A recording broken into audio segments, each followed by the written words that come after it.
గారికి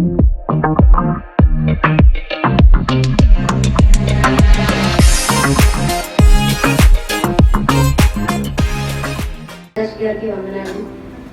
కోడి వచ్చిన మీ అందరికీ వందనాలు. నా జీవిత సాక్ష్యం నేను ఇంతవరకు ఎక్కడ ఎప్పుడూ చెప్పలేదు. నా సాక్ష్యం ఏంటంటే, మేము బాగా విగ్రహారాధనలో ఉండేవాళ్ళం అండి. మా అమ్మగారు వాళ్ళు విగ్రహారాధన, మా అన్నయ్య వాళ్ళు విగ్రహారాధన. మా చిన్నప్పటి నుంచి మేము బాగా పూజలు చేసి, నోములు చేసి, మాలలు వేసుకొని అన్నీ చేసిన కుటుంబంలో నుంచి వచ్చాము. దేవుడు మరి నాకు 17 సంవత్సరాలకి నాకు వివాహం జరిగిందండి.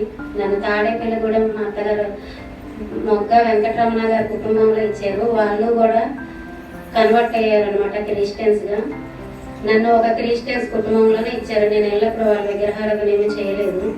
అయినప్పటికీ నేను అక్కడ ఉన్నప్పుడు వాళ్ళతో పాటు చర్చికి వెళ్ళేదాన్ని కానీ వెళ్ళినప్పుడు ఒకటి అనుకునేదాన్ని మనసులో, అందరూ ఇది అనుకుంటూనే ఉంటారు, వాళ్ళు మా ప్రసాదాలు తినరు, మేమెందుకు వాళ్ళు తినాలి, వాళ్ళు చెప్పిన మాటలు వినాలి అన్న ఒక్క ఉద్దేశం నాలో ఉంది.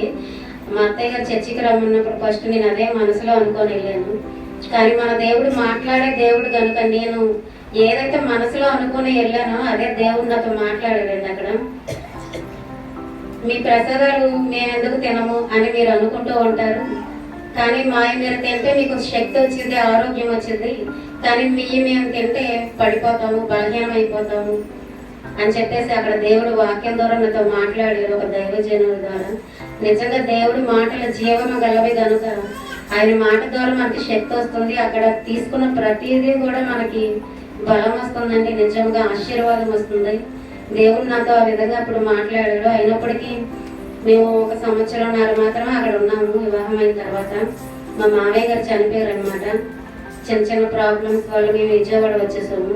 వచ్చిన తర్వాత మళ్ళీ మేము విగ్రహారాధనలోకి వెళ్ళిపోయాము. ఎందుకంటే మా అమ్మ వాళ్ళు విగ్రహారాధన చేసేవారు కనుక విగ్రహారాధనకి వెళ్ళిపోయినప్పుడు మేము పూజలు చేసుకుంటాం అన్నప్పుడు మా అత్తయ్య గారు మమ్మల్ని ఏం ఆటంకపరచలేదు. ఎందుకంటే వాళ్ళు మారతారు, నా బిడ్డల కోసం నేను ప్రార్థన చేయాలన్న ఒక తపన ఆమెలో ఉంది. ఆవిడ మా కోసం ప్రార్థన మాత్రమే చేశారండి. ఆ ప్రార్థనలో ఎంత శక్తి ఉందో మరి ఎవరి ప్రార్థన వ్యర్థము కాదు నిజముగా. ఎందుకంటే మా కోసం ఆమె నిలబడి చేతులెత్తి ప్రార్థన చేశారు. మేము విగ్రహారాధన చేసినప్పుడు మమ్మల్ని ఆటంకపరచలేదు. ఆవిడ చెయ్యకూడదని అనలేదు. మేము నోము చేసుకుంటామని అడిగాము. అయినప్పుడు కూడా ఆవిడ ఏం చేయాలో చెప్పారు కానీ చెయ్యొద్దని చెప్పలేదు. ఎందుకంటే తెలిసినప్పుడు దేవుడు ఆయన ప్రణాళిక చెప్పిన ప్రతి ఒక్కరిని కూడా ఏర్పరచుకుంటాడు. అప్పటి వరకు మేము చేసాము. అయితే ఒకానొక రోజున దేవుడు చేసిన తర్వాత దేవుడు మమ్మల్ని జ్ఞాపకం చేసుకున్నాడండి. దేవుడు నేను ఇంట్లో ఏదో ఒక చిన్న బుక్ ఉండేది మా ఇంట్లో. మందిరానికి వెళ్ళినప్పుడు ఎవరో ఎక్కడో ఇచ్చినట్టున్నారు. ఆ బుక్ నేను చదువుకుంటూ ఉండేదాన్ని. నాకు పెద్ద చదవడం రాదు, నేను చదువుకోలేదు. కొంచెం చదువుతూ ఉండగా దేవుడి మాటలు అందులో వినపడుతూ ఉండేవి. అయినా సరే నేను ఏదో చదువుకొని పక్కన పెట్టేసి మళ్ళీ పూజ చేసుకుంటూ ఉండేదాన్ని. ఆ తర్వాత మళ్ళీ మా అత్తయ్య గారిని అడిగాను, నోము చేసుకుంటామని. చేసుకున్నాము. అయితే మాకేంటో చేసే కొద్ది ఇంకా ఇంట్లో డబ్బు పెరిగిపోతూ ఉంది. ఇల్లు కొనుక్కున్నాము, బంగారం చేయించుకున్నాము. చేసే కొద్ది నిజంగా అపవాది గారు అన్నీ ఇస్తాడండి మన కోసం. ఇస్తున్నాడు కదా అని చెప్పేసి అపవాది దగ్గర నుంచి మనం చాలా పొందుకోవచ్చు. వస్తుంది కదా అని చెప్పేసి అబ్బా దేవుడు ఇంకా మునిగిపోతూ ఉంటే మనం పాపంలో మునిగిపోతున్నాం అన్న సంగతి గ్రహించుకోలేకపోతూ ఉంటాం అన్నమాట. అయితే మేము ఇంకా మునిగిపోతున్నాం కానీ కుటుంబంలో సమాధానం లేదు. ఇల్లు కొనుక్కున్నాము, ఇల్లు కట్టించుకున్నాము. ఇప్పుడు ఉంటున్న ఇల్లు మందిరం మాది, అది మా సొంత ఇల్లు అండి. అందులో అరప్లాట్ మాత్రం మా అమ్మగారు కొనిచ్చారు. ఆ తర్వాత సగం మేము కొనుక్కోవడం, కట్టించుకోవడం. ఆ ఇంటి కోసం చాలా ప్రయాసపడ్డాం మేము. ఆ ప్రయాసలో మరి ఎంత ఇబ్బందులు పడ్డామంటే నిజంగా అంత బాగానే జరిగింది. ప్రయాసపడుతున్నాం, కట్టించుకుంటున్నాం. దేవుడు ఇస్తున్నాడు, అపవాదిస్తున్నాడు అన్న సంగతి మాకు అప్పుడు తెలియదు. అయితే ఇస్తున్నాడు, పోగేసుకుంటున్నాం. ఇంట్లో సమాధానం లేదు. నా భర్తకి నాకు మధ్య గొడవలు. నిజంగా చనిపోదామా, ఎందుకు నాకు ఈ శోధన అనిపించేది. బయట ప్రపంచం నాకు తెలియని వయసు అనమాట. బయట ప్రపంచం తెలియదు. ఎక్కడికి పనులకి వెళ్ళే అలవాటు లేదు. ఇంట్లోనే ఉండేదాన్ని. కొన్ని లోకానుసారంగా ఏ సమస్యలు వచ్చి పడినాయా అంటే అది కూడా లేదు. మరేంటి దేవుడు ఇన్ని సమస్యల మధ్యలో ఒక సహోదరుని నా దగ్గరికి పంపించాడు. మన వాళ్ళే, సుశీల నువ్వు ఇలాగా చర్చికి వెళ్తున్నాం కదా మేము, ఒకసారి రా అని అడిగితే వినలేదు. అలా పదే పదే నన్ను అడుగుతూనే ఉంది, నాతో మాట్లాడి ప్రతిసారి నన్ను పిలుస్తూనే ఉంది. అయినా నిజంగా 10 రాళ్ళు వేస్తే ఏదో ఒక రాయి తగలకుండా ఉండదు మనకి. పిలిచిన ప్రతిసారి నేను రాలేని పరిస్థితిలో ఉన్నాను. అయితే నా ఇంట్లో ఎన్ని సమస్యలు ఉన్నాయో దేవుడికి తెలుసు. మళ్ళీ పిలుస్తుంది ఆవిడ. దేవుడు నిజంగా ఎవరో ఒకరు పంపుతాడండి, మన కోసం వాడుకుంటాడు. ఆ సహోదరిని పిలుస్తుంది, నేను వినట్లేదు. అయినా ఒక రోజు నా భర్త తెలియకుండానే నేను వెళ్ళాను, ఆయనకి చెప్పలేదు. శుక్రవారం వెళ్ళాను. శుక్రవారం ఉపవాస ప్రార్థనలు జరుగుతాయి అనమాట. ఫిలదెల్ఫియా ఏజీ చర్చిలో మాది ఫస్ట్. నేను అడుగు పెట్టింది అక్కడికి. అయితే నేను అక్కడికి వెళ్ళినప్పుడు అక్కడికి వెళ్తే చాలా పెద్ద చర్చి ఉంది కొండ మీద. అక్కడ ఒక ఫోటో కానీ ఒక వాగ్దానం కానీ ఏమీ లేదండి. ఒక డోర్ కట్టిన ఒకటి కట్టి ఉంది క్లాత్. అక్కడ ఒక దైవజనుడు నిలబడి మాట్లాడుతున్నాడు. నేను ఎలా వెళ్ళానో తెలుసు కానీ ఎలా వచ్చానో నాకు తెలియదండి. నిజంగా ఆయన మాట్లాడుతుంటే పరిశుద్ధాత్మ ఎలాగా నా ప్రజలలోకి వెళ్తుందంటే నిజంగా శక్తి అంటే నేను మొట్టమొదటి అనుభవించాను. నిజంగా రావడం వరకే నాకు తెలుసు. కొత్తగా వచ్చిన వాళ్ళకి అక్కడ బుక్స్ ఇస్తారనమాట. ప్రేరాయిలు బుక్స్ ఇచ్చే అలవాటు ఉంది అక్కడ. నా చేతికి ఎవరిచ్చారో కూడా నాకు తెలియదు. అక్క అడుగుతుంది, ఇది ఎవరిచ్చారు బుక్ అని. నేను అడుగుతున్నాను అక్కని, ఎవరిచ్చారో కూడా నీకు తెలియదని నన్ను అడుగుతుంది. నిజంగా నాకు తెలియలేదు ఎవరిచ్చారో కూడా. నా దృష్టి అంతా దైవజనుడు నోట నుండి వచ్చే మాట మీద ఉందో తప్పితే నాకు చుట్టుపక్కల ఏం జరుగుతుంది అన్న విషయం మాత్రం నాకు తెలియలేదు. చూస్తున్నాను పరిశుద్ధాత్మ శక్తి నన్ను ఎంత ఆకర్షించుకుందంటే, తండ్రి ఒకరిని ఆకర్షించుకుంటేనే తప్పితే తండ్రి దగ్గరికి ఎవరు చేరలేరు అన్న మాట మాత్రం నిజమండి. ఆయన ఆకర్షించుకున్నాను నన్ను. ఆయన ఆకర్షించుకోవడం వల్లనే నేను ఇంకా ఇంటికి వచ్చాను. ఇంటికి ఎలా వచ్చానో నాకు తెలియదు. అంటే ఇంటి దగ్గర ఆరాధన ఛానల్స్ వస్తూ ఉంటాయి కదా. ఇంటికి వచ్చినంటే నేను టీవీ పెట్టుకొని మళ్ళీ వాక్యం అంటున్నాను. వాక్యం వింటున్నాను, వినే కొద్ది వినాలనిపిస్తుంది. ఇంకా అలాగే నా భర్తకు తెలియకుండా నేను మళ్ళీ శుక్రవారం మందిరానికి వెళ్తున్నాను. శుక్రవారం వెళ్ళడం జరిగింది. వెళ్ళిన తర్వాత దేవుడు ఏది అడిగినా ఇస్తాడు కదా అన్నది ఎన్నో సాక్ష్యాలు అక్కడ విన్నాను నేను. అక్కడ శుక్రవారమే సాక్ష్యాలు చెప్తారనమాట. సాక్ష్యాలు వెంటనే విన్నపోతే నేను బలపరచబడుతున్నాను. దేవుడు ఏదడిగినా ఇస్తాడు. అంటే నాకు 2 ఆడపిల్లలు. నేను 2010లో మందిరానికి వెళ్ళానండి. అప్పటికి మా పాప 5 సంవత్సరాలు. మా మహిమకి 7 సంవత్సరాలు ఉంటాయి. మా చిన్న పాప ఇప్సుబాకి 5 సంవత్సరాలు ఉంటాయి. ఆ వయసులో నేను మందిరానికి వెళ్ళాను అనమాట. దేవుడు ఏదడిగినా ఇస్తాడు. మా చిన్న పాపకి 5వ సంవత్సరం కదా. దేవుడు ఏదడిగినా ఇస్తాడు. అయినా ఆపరేషన్ ఫెయిల్ అయినా సరే దేవుడు బిడ్డలు ఇస్తాడని సాక్ష్యం విన్నాను నేను అక్కడ. అయితే నాకు కూడా ఒక కుమారుడిని ఇస్తే బాగుండు. నాకు 2 ఆడపిల్లలు. నా భర్త ఒక బిడ్డను పెంచుకుందామని అడుగుతున్నాడు. పెంచుకోవాలని ఆశ అయితే ఉంది. దేవుడు ఇస్తావేమో అడుగుదామన్న ఒక ఆశతో నేను ఇంకా బలంగా వెళ్ళి అడుగుదామన్న ఉద్దేశంతో నేను వెళ్ళానండి. వాక్యం విన్నాకపోతే నాకు దేవుడు ఉంటే చాలు, దేవుడు ఇచ్చింది నాకు వద్దు కానీ, ఆ బిడ్డలు నాకు వద్దు కానీ, నాకు దేవుడు ఉంటే చాలు, ఆయన ఉంటే చాలు నాకు అని చెప్పేసి అనిపించింది. ఇంకా ఈ బిడ్డ సంగతి మర్చిపోయాను కానీ ఇంకా దేవుళ్ళో ఎవరిని సువార్త చెప్దామా, ఎవరికి ఈ మాటలు చెప్దామా, అందరూ నరకానికి వెళ్ళిపోతారు, ఆ మాటలు విన్నాకొద్ది అయ్యో నశించిపోతున్నారే అన్న ఒక ఆలోచన. మొదటి ప్రేమ నిజంగా దేవుడు ప్రకటన గ్రంథంలో రాసించాడు కదండి. మొదటి ఉన్న ప్రేమ నీవు ఇప్పుడు మర్చిపోయావని. నిజంగా ఆ మొదటి ప్రేమను మర్చిపోయామండి మనం. ఎంత గొప్ప ప్రేమ అంటే ఆ ప్రేమ. అయ్యో అగ్నిలోంచి ఒక్క ఆత్మనైనా రక్షించాలి, అయ్యో నరకానికి వెళ్ళిపోతారన్న బాధ ఉండేది నాకు. నిజంగా ఎంతమంది నశించిపోతున్నారు కళ్ళ ముందు లోకంలో. నిజంగా సహోదరి ఆ రోజు నన్ను తీసుకెళ్ళకపోతే నేను పాపంలో ఉండేదాన్ని, ఇంకా లోకంలో ఉండేదాన్ని అని చాలా బాధతో ఉండేదన్నమాట.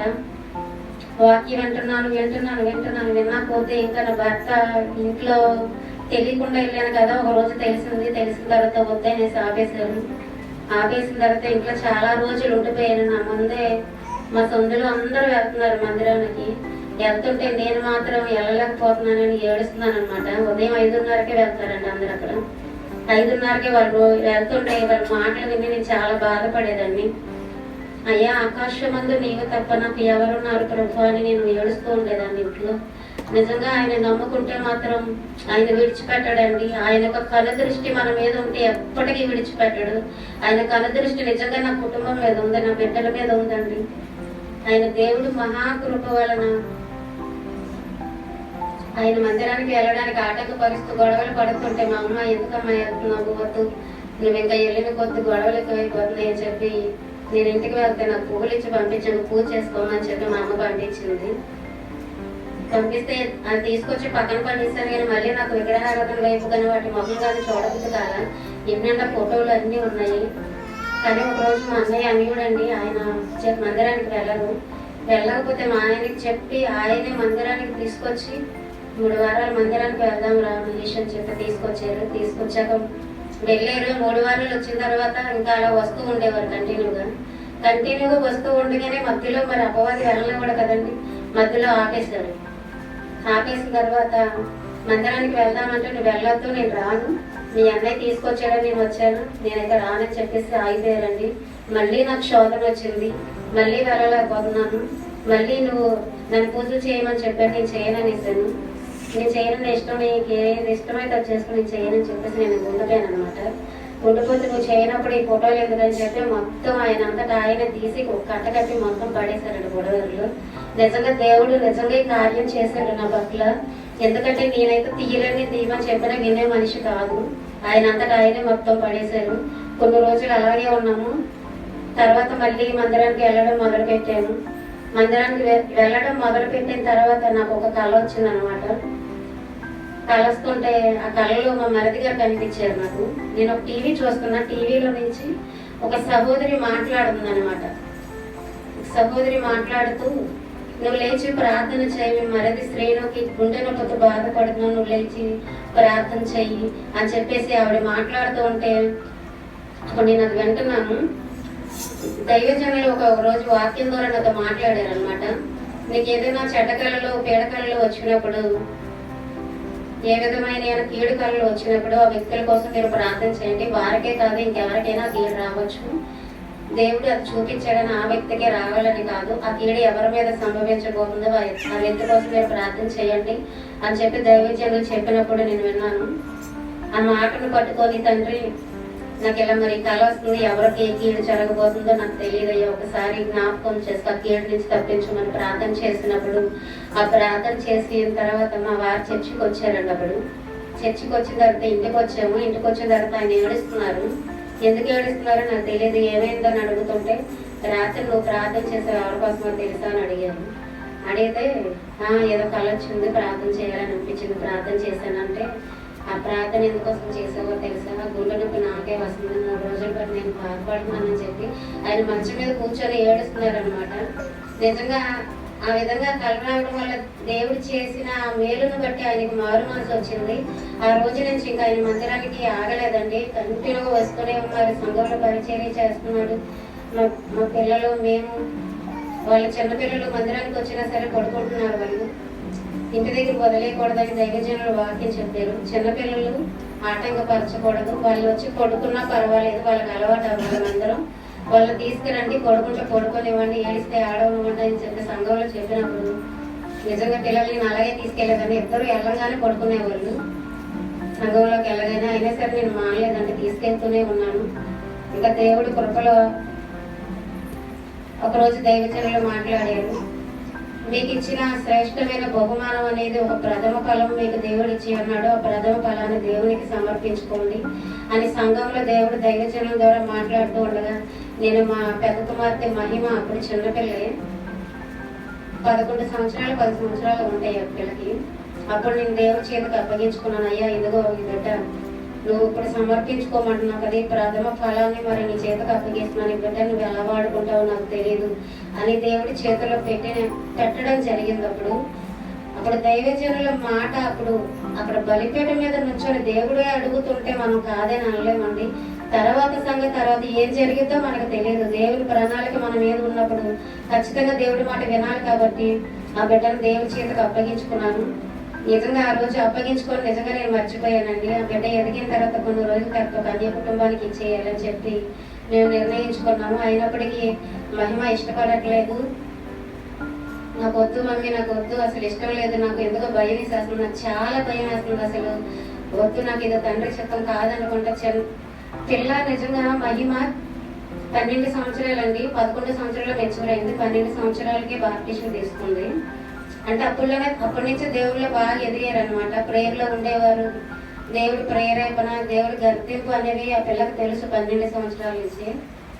బాప్టిషన్ తీసుకుంటాను, అమ్మ దేవుడు వస్తే ఏమైపోయిందో, నేను వెళ్ళిపోతానేమో నరకానికి అన్న ఒక భయం ఉంది ఆ పిల్లకి.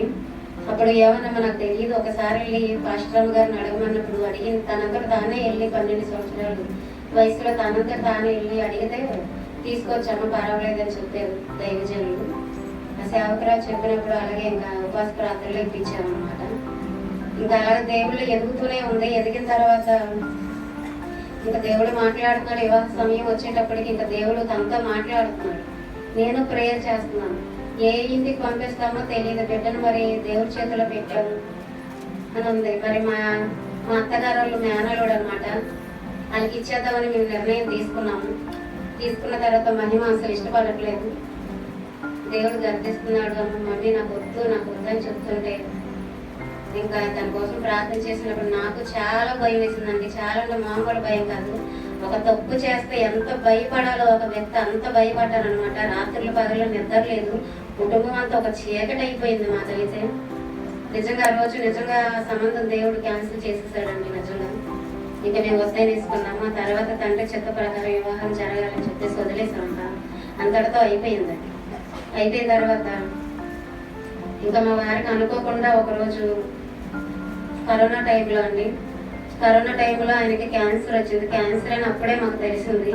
క్యాన్సర్ అని తెలిసిన వెంటనే ఏంటి ఎలా జరుగుతుంది, క్యాన్సర్ రావడం ఏంటి, పన్ను నొప్పి అని బాధపడుతున్నాడు అనమాట. పన్ను నొప్పి ఎందుకు వస్తుందో తెలియదు.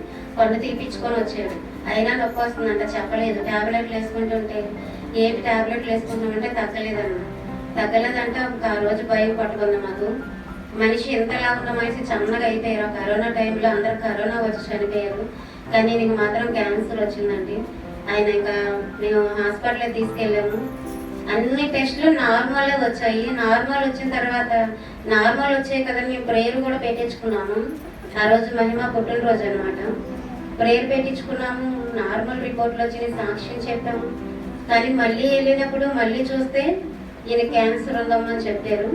ఆ స్టార్టింగ్ స్టేజ్లో ఉన్నప్పుడు ఈయన బ్రతకడం ఇంకా చెప్పేశారు, ముఖం మీద చెప్పేశారు ఇంకా ఆయన బ్రతకడం, క్యాన్సర్ అంటే ఇంక చనిపోవలసిందా అని చెప్పేసి, మీరు ఎక్కడ తీసుకెళ్ళే అనవసరం అని చెప్పినప్పుడు మేమంతా మా ఇల్లంతా చీకటి, నరకం, మరణ భయం, అసలు ఎలా ఉన్నామంటే అలాంటి సమయంలో మేము కరోనా ఇంకా ఆ రోజు లాస్ట్ వారం అనమాట. మందిరానికి వెళ్ళినప్పుడు అక్కడ దైవజనులు మాట్లాడుతున్నారు మాతోని, ఇది కరోనా టైం కదా, మందిరాలు మూసేశారని మీరేం భయపడద్దు, మీ కొరకు 2 వ్యక్తులు దేవుడు లేపుతాడు, మీకోసం నిలబడతాడు దేవుడు, మీరేం భయపడకండి, మీరు ధైర్యంగా ఉండండి. సంఘంతో దేవుడు మాట్లాడుతున్నాడండి ఆ రోజు.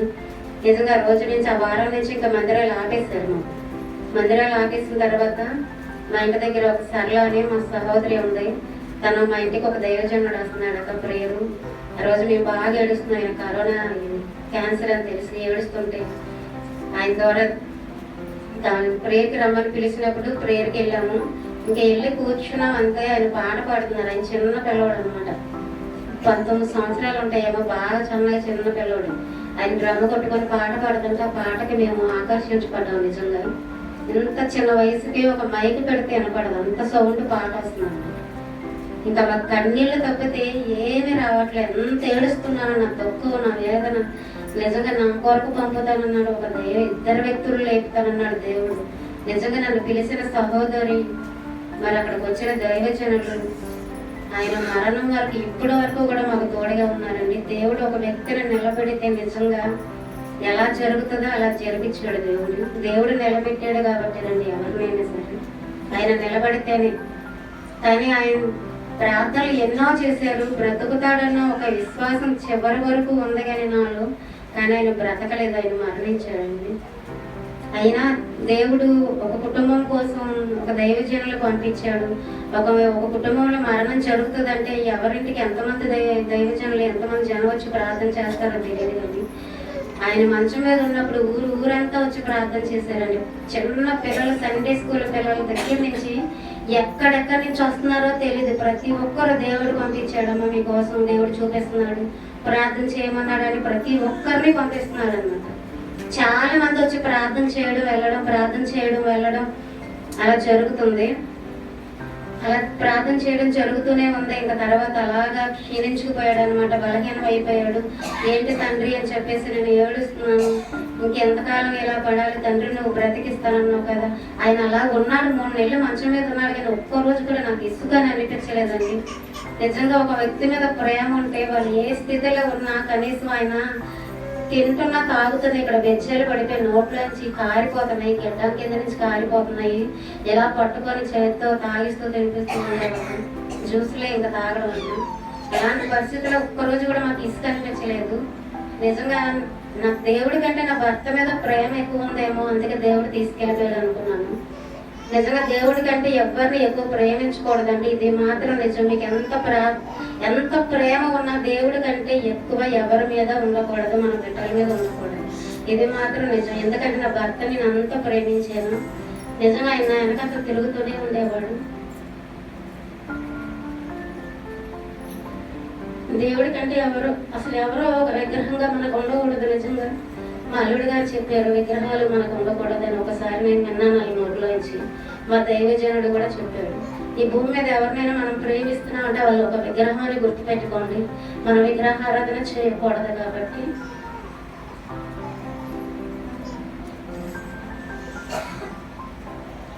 దేవుడు నిజంగా ఇంకా ఆయన తీసుకెళ్ళిపోయారు. తర్వాత 3 ఏళ్ళుగా మా ఇంటి చీకటి అయిపోయింది. దైవజనులు పిలిచాం, అప్పుడు ఏంటి చీకట్లు కనపడుతున్నాయి, శివ చెప్తుంది నాకు, ఇంట్లో చీకట్లు కనపడుతున్నాయి అమ్మా అని చెప్పేసి చెప్తుంది. మేము ఒంటరిగా ఉన్నామని చెప్పి మా అక్క వాళ్ళ అబ్బాయి మా పవన్ మా ఇంటికి రావడం జరిగింది. మా ఇంట్లోకి వచ్చి ఉన్నాడు, కానీ మేము చాలా సంతోషంగా ఉన్నాం. ఆ పిల్లడు వచ్చిన కాంచి నా భర్త లేడన్న సంగతి కూడా నేను మర్చిపోయాను.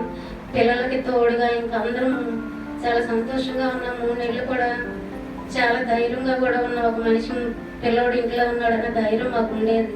కానీ లోకం నుంచి ఇంకా సమస్యలు, ఇంకా నిందలు ఎక్కువైపోయినాయి మాకు.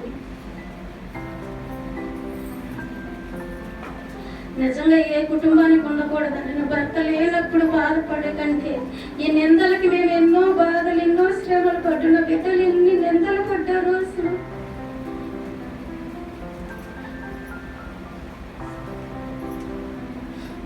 ఎన్నో నిందలు పడి, ఎన్నో అవమానాలు పడి వచ్చాం బయటికి మేము. నిజంగా ఇలాగా చీకట్లు ఇవన్నీ కనపడుతున్నాయి. మరి దైవజనులకు చెప్పినప్పుడు ఆయన 7 వారాలు ప్రార్థన పెట్టాలని చెప్పారు. ఈ 7 వారాలు ప్రార్థన పెట్టుకున్నాం.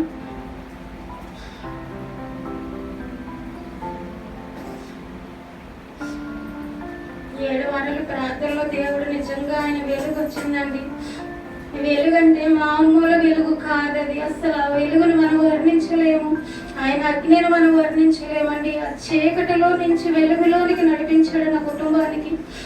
దేవుడు వెలుగుతో, గొప్ప వెలుగుతో వచ్చాడంట గృహంలోనికి. నిజంగా ఆ వెలుగు ఎంత వెలుగు అంటే మేము 7 రోజుల ప్రార్థన నేను దర్శనం చూస్తూనే ఉన్నానండి. నిజంగా నాకు అంతకుముందు కళలు వచ్చేవి, కళలు నెరవేరిన భర్తకి ఇలా జరగకముందు ఆయన నోట్లోంచి ప్లేట్ పడుతూ చనిపోయినట్టుగా నాకు కనిపించింది. నిజంగా అదే జరిగింది. ఆయన చనిపోయే ముందు నోట్లోంచి ప్లేట్ కారుతూ ఉండేది, అది జరిగింది నిజంగానే. అలాగే కళలు నెరవేరుతున్నాయి. అలాగే 7 వారాల ప్రార్థనలో దేవుడు దర్శనాలు చూపిస్తున్నాడు. ఆ దర్శనాల్లో నేను మొట్టమొదటిగా చూసినది ఏం దర్శనం అంటే, నిజంగా ఒక ఆరాధన వ్యర్థముగా చేయకూడదండి. నాకు ఆరాధన చేయమని ఇక్కడ ఇచ్చారు, కానీ అది దేవుని చిత్తం కాదు. నాకు చెయ్యాలని లేదు, పాట పాడేసి వెళ్ళిపోదామనే ఉంది. కానీ ఆరాధన నేను ఎలా చేయాలో నాకు తెలియదు. నిజంగా ఆరాధన చేయడం నాకు రాదు. ఆరాధనలో ఏకీభవించడం మాత్రమే నాకు వచ్చు. వ్యర్థముగా చేయకూడదండి. ఆరాధన చేసేటప్పుడు పూర్ణ ఆత్మతో, పూర్ణ మనసుతో, ప్రేమాత్మ దేహాలు దేవుని చేతకు అప్పగించుకొని ఆరాధన చేస్తే నిజముగా పరలోక దర్శనము చూస్తామంటే మనం. ఆ ఆరాధనలో నేను ఒక దర్శనం చూశాను. మరి చాలా చిన్న గది. ఆ గదిలోనే దేవుని సింహాసనం వచ్చిందండి. స్తుతుల పైన ఆశీనుడైన దేవుడని మనం ఆరాధన చేస్తాం కదా, అసలు ఒక పెద్ద సింహాసనం వచ్చి ఆయన ఆ సింహాసనం చుట్టూరు తిరుగుతుందండి. మేము ఆరాధన చేస్తుంటే అంత గొప్ప దర్శనం నేను మొట్టమొదటిగా చూశాను. ఆ ఆరాధన జరుగుతుంటే మన ఆత్మలో పరవశంలో అయితేనే మాత్రమే చూడగలుగుతామండి. నిజంగా మన హృదయాలు, మన మనసులు ఎక్కడెక్కడ పెట్టుకొని చూస్తే పరలోక దర్శనాలు మనం చూడలేము. మొట్టమొదటి మనం చూడవలసిన ఈ లోకంలో అయి పొందుకున్నాం అన్నవి కాదండి. నిజంగా పరలోక దర్శనాలే మనం చూడాలి. ఆ దర్శనం నేను మొట్టమొదటిగా చూశాను. అసలు ఆయన సింహాసనం ఎంత పెద్దది ఉందంటే ఆయన తనను తాను ఎంత తగ్గించుకుంటే ఆ గృహంలోకి వచ్చి ఆయన సింహాసనం నా తలపైన అందరిపైన తిరుగుతుంది. ఆ గదిలో ఉన్నది ఒక 15 మంది 20 మంది ఉంటుంది. తన సింహాసనం ఎంత పెద్ద సింహాసనం నా ముందు తిరుగుతుందంటే అసలు ఆరాధనలో ఇక ఒక్కరు కూడా మామూలుగా లేరండి. అందరూ ఆత్మలో అల్లాడిపోతున్నారు అనమాట. అందరూ నిజంగా అగ్నితో నింపబడిపోయారు ఆయన సింహాసనం దిగుతుంటే. అంత గొప్ప సింహాసనం, అంత మంచి దర్శనం దేవుడు నాకు ఇచ్చాడు. రెండో రోజు నేను ఇంకొక దర్శనం చూశాను. ఏంటి ఆ మందిరంలో పైనుంచి ఒక బాక్స్ లాగా వస్తుంది, ఏంటో నాకు తెలియదు. నేను కనిపెడుతూ ఉన్నాను. దానికి ఒక 2 కొమ్ములు ఉన్నాయి. 2 కొమ్ములు ఉన్నాయి. అది నాకు 2 కొమ్ములే కనపడుతున్నాయి. చూస్తున్నాను, ఒక పల్లకిలా ఉంది. పల్లకి ఏమో అని నేను అనుకున్నాను, కానీ అది పల్లకి కాదు. దేవుని మందసం కనిపించిందండి నిజంగా ఆ మందిరంలోకి, మా గృహంలోకి. అప్పుడు మాది గృహమే, మందిరం అవ్వలేదు. దేవుని మందసం దిగిందనమాట. ఆ మందసం కిందకు వచ్చి ఆ గదిలో దిగినప్పుడు నేను చూశాను దేవుని మందసం. అంత గొప్ప దర్శనం దేవుడు నాకు ఇచ్చాడనమాట. మళ్ళీ మూడో రోజు ఇంకొక దర్శనం చూసాను. ఒక పెద్ద బాక్స్ లాగా నా కళ్ళ ముందు దిగుతుంది. ఏంటి, ఒక లాన్సర్ లాగా ఉందన్నమాట. అది రౌండ్గా ఉంటే ఒక లాన్సర్ లాగా ఉంది. అది కిందకు వచ్చిపోతే 4 పలకలుగా కనిపించింది. 4 పలకలుగా కనిపిస్తుంది. ఏంటి అది ఇంకా కిందకు వచ్చేటప్పటికి చాలా పెద్దది ఉంది. అది ఇంకా నేను అలా చూస్తుంటే దానికి పెద్ద పెద్ద గుమ్మాలు, పెద్ద డోర్స్ నా ముందు అది కనిపించగానే దాని పెద్ద డోర్స్ ఓపెన్ అయ్యాయండి. ఆ డోర్స్ ఓపెన్ అయినప్పుడు అసలు లోపల చూస్తే బంగారం, వీధులు అంటారు కదండి, నిజంగా బంగారు, ఈ నేలంతా బంగారం. ఆ స్తంభాలు, ఆ గోడలు మొత్తం తగదగా మెరుస్తున్నాయి. ఆ పరలోక దర్శనం నేను చూశాను. ఆ దర్శనం చూసిన తర్వాత మళ్ళీ 4వ రోజు నేను ఇంకో దర్శనం చూశానండి. ఇవన్నీ నేను ఎలా పెడితే అలా ఆరాధన చేసినప్పుడు నేను చూడలేదండి. నిజంగా ఆత్మలో ఉన్న వారికి మాత్రమే పరలోక దర్శనాలు కనిపిస్తాయి. ఆ 4వ రోజు నాకు ఇంకో దర్శనం. నేను ఆరాధన చేస్తూ ఉండగానే పరలోకం ఇది గదంతా ఓపెన్ అయిపోయింది. నా చుట్టూరు పరిశుద్ధులు నిలబడి ఉన్నారు. చుట్టూరు పరిశుద్ధులు తెల్లని వస్త్రాలు వేసుకొని నిలబడి ఉన్నారు. వీళ్ళెవరో పైనుంచి చూస్తున్నారు, పువ్వులు వేస్తున్నారు, ఆరాధన జరుగుతుంది. వీళ్ళెవరో నాకు తెలియదు. ఇవన్నీ కూడా నేను మళ్ళీ వాక్యంలో వింటేనే నాకు ఇవి అని తెలిసినాయి. అప్పటి వరకు అవి ఏంటో నాకు తెలియదు. అది మందసం అన్న సంగతి కూడా నాకు తెలియదు. నేను వాక్యంలో విన్నప్పుడే నాకు మందసం, అవును దీన్నే నేను చూశాను అని నాకు తెలిసింది. ఆ పరిశుద్ధులు అన్న సంగతే, ఎవరో తెల్లని వస్త్రాలు వేసుకున్నారన్న సంగతే నాకు తెలుసు. కానీ ఆ 24 మంది పెద్దలు, పరిశుద్ధులు ఒకళ్ళు ఉన్నారని పైన కానీ నాకు తెలియదు. నిజంగా ఆ 24 మంది పెద్దలు నేను చూశాను పరలోక దర్శనంలో. ఇంత గొప్ప దర్శనాలు దేవుడు నాకు ఇచ్చాడండి. ఆ 7 వారాలు అసలు ఎలా జరిగినాయో తెలియదు.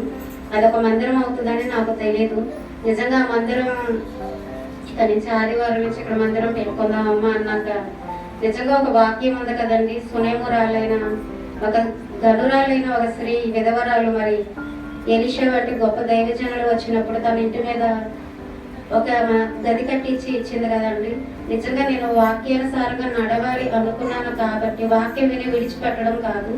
మనకు అవకాశం వచ్చినప్పుడు ప్రతి ఒక్కరు కూడా ఇది నెరవేర్చుకోవచ్చు. వాక్యాన్ని ఎప్పుడు పడితే అప్పుడు రాదు.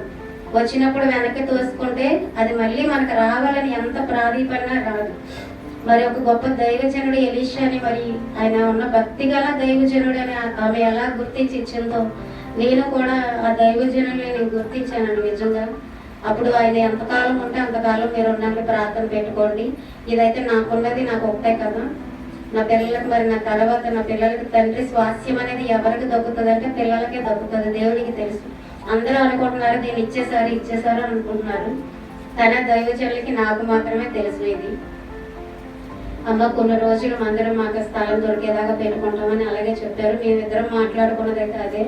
కానీ లోకం అంతా ఇచ్చేసారని చెప్పేసి ఇష్టం వచ్చినట్టు అలా మాట్లాడుకున్నారు.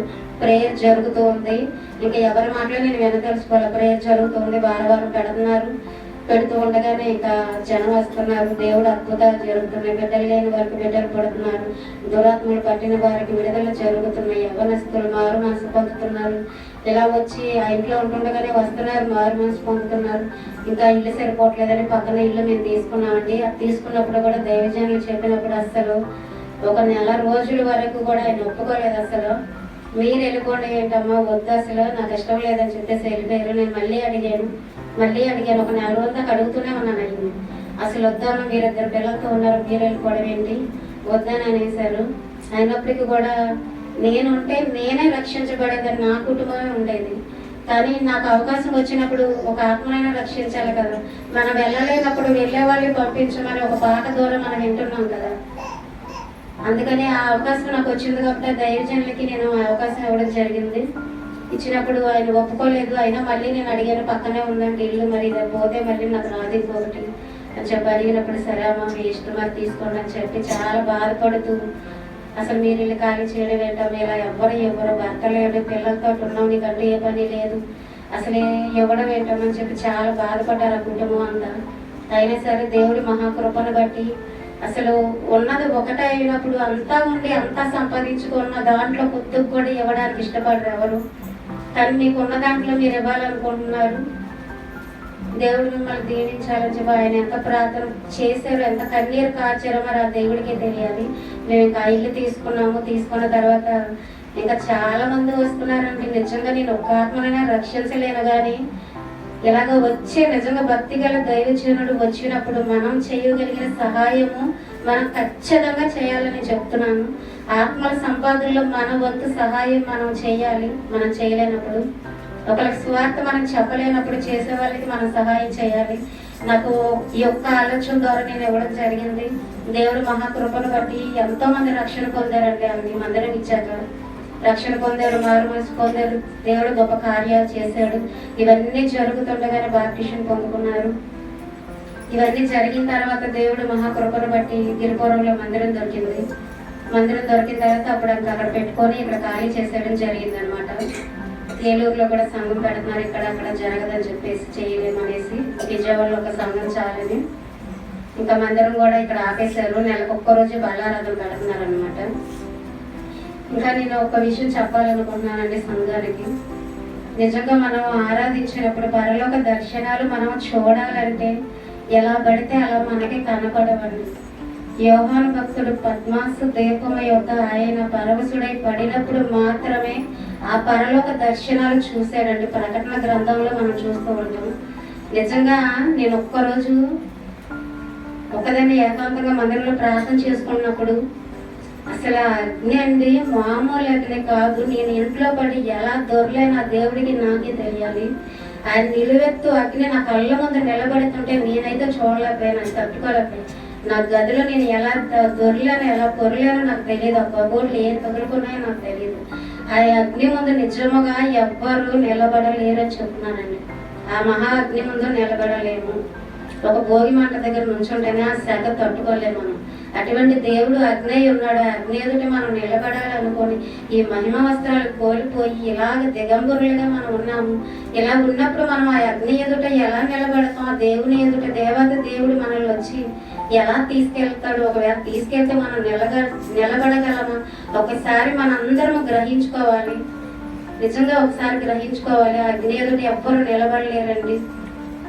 ప్రతి ఒక్కరు కూడా ఆత్మను పొందుకోవాలి. ఇంతకుముందు నేను వచ్చినప్పుడు ఒక దైవజనులు వచ్చారు.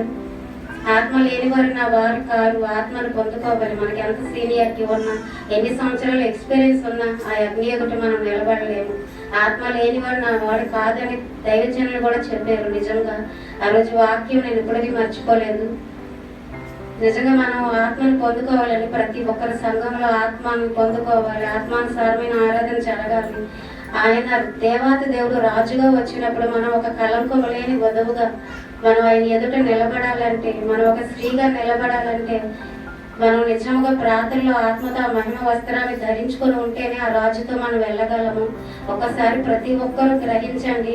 ఆత్మవశులై ఉంటేనే మనము ఆ తండ్రిని చూడగలుగుతాము. మీరందరూ కూడా చూడాలండి. నిజంగా అగ్ని నేత్రాలు నేను చూశాను. అసలు నేను ఎలా చూశానంటే అసలు మామూలుగా కాదండి. ఎందుకంటే మనం లోకంలో ఉంటే చూడలేము. లోకంలో ఏది జరిగితే అక్కడికి వెళ్ళిపోతుంటే చూడలేము. ఈ ఆత్మను పొందుకోవడము ఎంత కష్టమో, దాన్ని నిలబెట్టుకోవడం ఇంకెంత కష్టమో.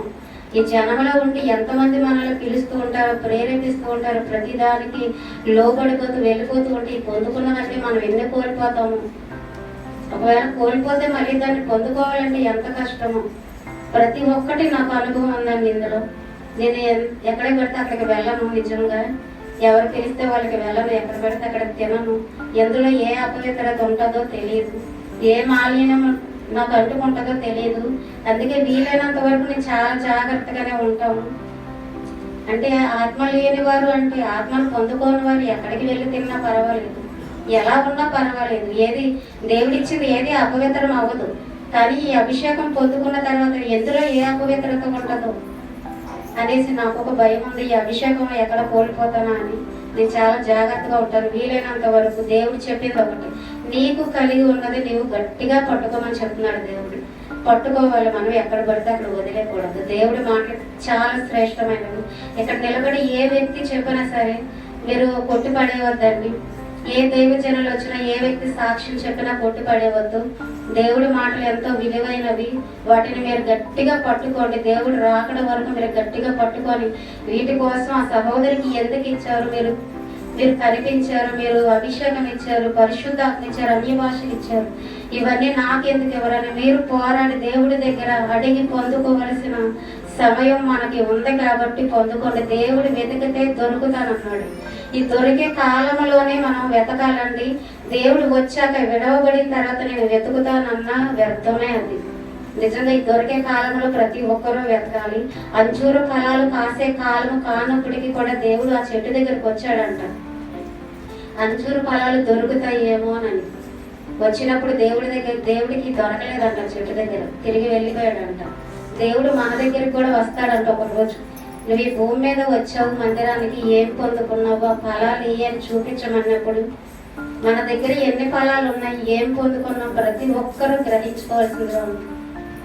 ఈరోజు నేను మందిరానికి వచ్చాను, ఏం పొందుకున్నాను, దైవజనులు చెప్పారు, మరి వారం అంతా చేశానా చేయలేదా, వాక్యం చెప్పినప్పుడు నిజంగా క్రియల్లో పెట్టాలంటే ఏది విడిచిపెట్టకూడదు. చెప్తున్నాము, వింటున్నాము, వెళ్ళిపోతున్నామని కాకుండా ప్రతి వారం కూడా చెప్తున్న వాక్యాన్ని ఆ సమయాన్ని బట్టి మనం వాక్యాన్ని క్రియల్లో పెట్టవలసి ఉంది. ప్రార్థన చేయమన్నప్పుడు చేయాలి, ఆరాధన చేయమన్నప్పుడు ఆరాధనలో ఏకీభవించినప్పుడు పరలోక దర్శనాలు మనం చూస్తాం, ఎన్నో పొందుకుంటాం, ఎన్నో అనుభవాలు. మనం ఆత్మ లేకుండా చెప్తే ఎవరు వినరు, చెప్పినా వారి హృదయంలో తాకవు. నిజంగా నేను మందిరానికి వెళ్ళినప్పుడు నా దగ్గరికి ఎవరికి వచ్చినా సువార్త చెప్పేదాన్ని. చెప్తే నా ముందు ఎవరు నిలబడేవారు కాదు. అక్కడ నువ్వు మాట్లాడుతుంటే నాకు ఒళ్ళేంటో చివరికి వస్తుంది, అక్కడ నేను నిలబడలేకపోతున్నాను, నేను వెళ్ళిపోతాను అక్కడ చెప్పి నిలబడేవారు కాదు. నిజంగా దేవుడి మాటల దగ్గర చెప్తే నిలబడలేరు. లోకంలో ఉన్నవారు, పాపంలో ఉన్నవారు ఆ పరిశుద్ధాత్మ ముందు నిలబడలేరు. దేవుడు అగ్ని అయి ఉన్నాడండి. మనం అందరం బాప్టిషన్ పొందుకున్నాం, ఈరోజు అందరం పొందుకున్నాం. దేవుడు మత్తయి సువార్తలో ఒక వాక్యం ద్వారా దేవుడు మనతో మాట్లాడుతున్నాడు. అగ్నిలోను పరిశుద్ధాత్మలోను కూడా మనం బాప్టిషన్ పొందుకోవాలని. ఈ విషయం ఎంతమందికి తెలుసో తెలియదో నాకు తెలియదు, కానీ నాకు తెలిసిందైతే చెప్తున్నాను. మనం నేలలో బాప్టిషన్ తీసుకున్నాం, జీవ గ్రంథంలో దేవుడి పేరు రాసి పెట్టాడు. పరలోకం వెళ్ళిపోతామంటే వ్యర్థమండి. నిజంగా అగ్ని బాప్టిషము, పరిశుద్ధాత్మలో బాప్టిషం మనందరికీ ఖచ్చితంగా ఉండాలి. ఆ అగ్ని ఎదుట నిలబడాలంటే ఈ మహా అగ్ని ఎదుట మనం నిలబడలేము. ఆ గొప్ప అగ్ని నిజంగా నేను అనుభవించాను కాబట్టి మీకు చెప్తున్నాను. ఏది కూడా ఇక్కడ చెప్పింది నేను వ్యర్థంగా చెప్పలేదు, ఎందుకంటే ఇక్కడ చెప్పేది ప్రతి ఒక్కటి దేవుడు అక్కడ రాసుకుంటాడండి. నేను చెప్తున్నాను, మన బాప్టిజం ఇచ్చినప్పుడు దేవుడు జీవ గ్రంథంలో పేరు రాసినప్పుడు తుడిచాడని కూడా ఒక చోట ఉంటుందండి. ఆ పేరు తుడిచేశాడంట. ఈ రోజు మన పేర్లు ఉన్నాయా లేవా అని ప్రతి ఒక్కరు గ్రహించుకోవాల్సిందిగా ఉంది. బైబిల్లో ఉందా ఒక చోట, నాకైతే తెలియదు ఎక్కడ ఉందో. నిజంగా నా దైవజనుడు చెప్పారు కాబట్టి నేను చెప్తున్నాను. ఈరోజు మన అందరి పేర్లు రాసే ఉన్నాయి, కానీ ఇప్పుడు అవి రాసి ఉన్నాయా, తుడిచిపెట్టి ఉన్నాయా, ప్రతి ఒక్కరం కూడా గ్రహించుకొని ఇప్పటి నుంచైనా మనం ఇంకా ఆత్మను పొందుకోవాలి, అగ్నిని పొందుకోవాలి, అభిషేకంతో నింపబడాలి. మన మాటల సువార్త ఎవరికైనా చెప్పినప్పుడు వారు వినాలి అని చెప్పేసి మన సంఘం కొరకు మనం భారం కలిగి ప్రార్థించాలి. మన సంఘం ఎత్తబడాలి, విడవబడే గుంపులో ఉండకూడదని ప్రతి ఒక్కరు కూడా భారం కలిగి ప్రార్థన చేయాలని దేవుడి పేరట మీకు అందరికీ నేను ఈ మాట చెప్తున్నానండి. ఎవరు వ్యర్థముగా నిర్లక్ష్యముగా ఉండకంట. ఈ సాక్ష్యాన్ని బట్టి మీరందరూ కూడా బలపడతారని దేవుడి రోజు నన్ను ఇక్కడ నిలబెట్టాడు అనుకుంటున్నాను. దయచేసి ఈ మాటలు మీరు ఎవరు కూడా నిర్లక్ష్యం పెట్టకండి. ఈ మాటలను బట్టి దేవుని నామానికి మహిమ కలుగును గాక. ఈ చిన్న సాక్ష్యం దీవించును గాక. దేవుడు నాకు ఈ అవకాశం ఇచ్చిన దైవజనులకి వందనాలు, కృతజ్ఞతాస్తుతులు. దేవుడు